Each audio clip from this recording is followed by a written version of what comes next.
Hi guys, welcome back my YouTube channel. हमारे YouTube channel पे आप सभी लोग का स्वागत है। तो आज हम लोग N160 के डिस्प्ले में क्या क्या चीज़ें होती हैं, कौन सी लाइट होती है, क्या ट्रिप होता है, DDT क्या होता है, total distance to empty petrol, time कैसे सेट करते हैं और रिमाइंडर कैसे हटाते हैं, और कितना समय बचा है आपके नेक्स्ट सर्विस में, वो हमेशा इसमें मीटर में शो करता है। लेकिन बहुत से लोगों को इसके बारे में जानकारी नहीं हो, बढ़िया जानकारी नहीं दे पाते हैं। तो आइए इसमें सबसे पहले हम लोग इसके इंडिकेशन जितने हैं उसके बारे में बात कर लेते हैं। सबसे पहले हमारा आता है बैटरी की लो इंडिकेशन।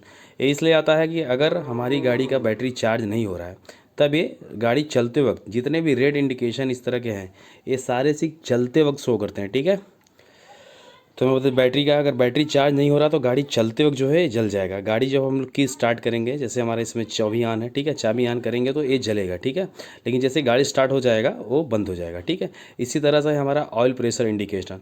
अगर हमारे इंजन को पूरा ऑयल नहीं मिल रहा है जितने प्रेशर से मिलना चाहिए, अगर उस प्रेशर से ऑयल हमें नहीं मिल रहा है तो ये इंडिकेशन जल जाएगा। ठीक है, ये जितने भी रेड इंडिकेशन है ये डेंजर है। अगर ये जल जाते हैं तो गाड़ी को वहीं पर स्टॉप करिए और तुरंत डीलरशिप पे जाइए। दूसरा है मल फंक्शन इंडिकेशन। मल फंक्शन इंडिकेशन, इसमें जितने भी सेंसर और एक्चुएटर्स लगे हुए हैं, अगर वो कहीं से भी कोई भी काम नहीं कर रहा है, कोई भी सेंसर में ग्लिच आया है या फिर कोई भी सेंसर इफेक्टेड हुआ है या प्रॉब्लम है तो ये MIL लाइट जल जाएगी। ठीक है, और उसके ऊपर आ जाता है आपका इंडिकेशन वाला, ये तो सभी गाड़ियों में नॉर्मल रहा है। ठीक, और ये रहा आपका हाई बीम वाला। ठीक, और उसके बाद आ जाता है RPM। तो RPM लाइट तभी जलेगा जब हमारा ये 9,500 के ऊपर RPM हो जाएगा तो RPM लाइट ब्लिंक करने लगेगा।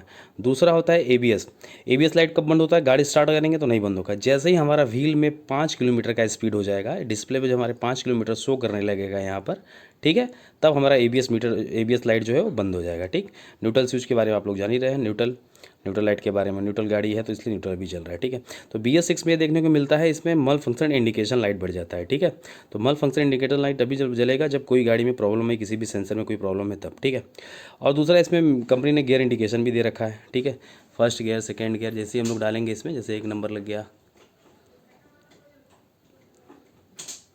2, ठीक है, तो ये गियर इंडिकेशन है। ठीक है, उसके बाद आ जाता है स्पीड आप लोग।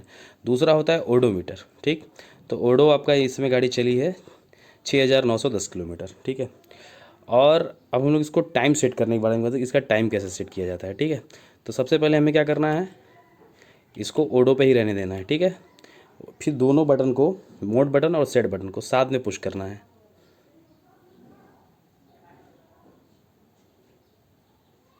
ठीक है, तो हम लोग को कम से कम 10 सेकंड पुश करके रखना है। ठीक है, तो सबसे पहले हम अपना आवर चेंज कर लेते हैं। ठीक है, 11 बजा देते हैं, इसमें 11:30 कर देते हैं।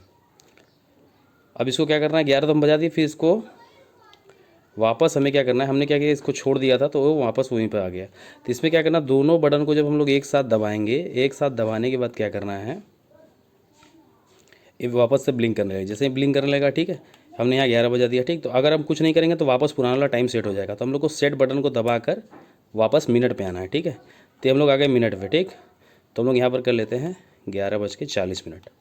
तो ये हो गया 11:40। ठीक है, अब उसके बाद आ जाता है हमारा AM और PM। फिर हमको सेट बटन दबा के यहाँ पर आना है। ठीक है, PM पे आ गए, सेट बटन पे हमने क्या किया, इसमें लेट कर दिया इसको टाइम में मिलाने के लिए, इसलिए ये ऐसा हो गया। तो फिर से हम लोग इसको टाइम को मिलाते हैं। ऑटो पे जाना है, मोड बटन और सेट बटन को साथ में पुश करना है।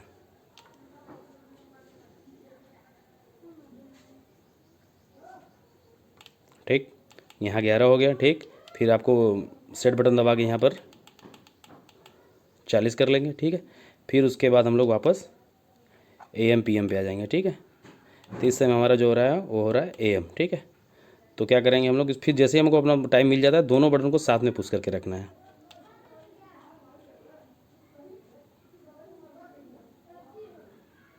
ये हमारा टाइम सेट हो गया।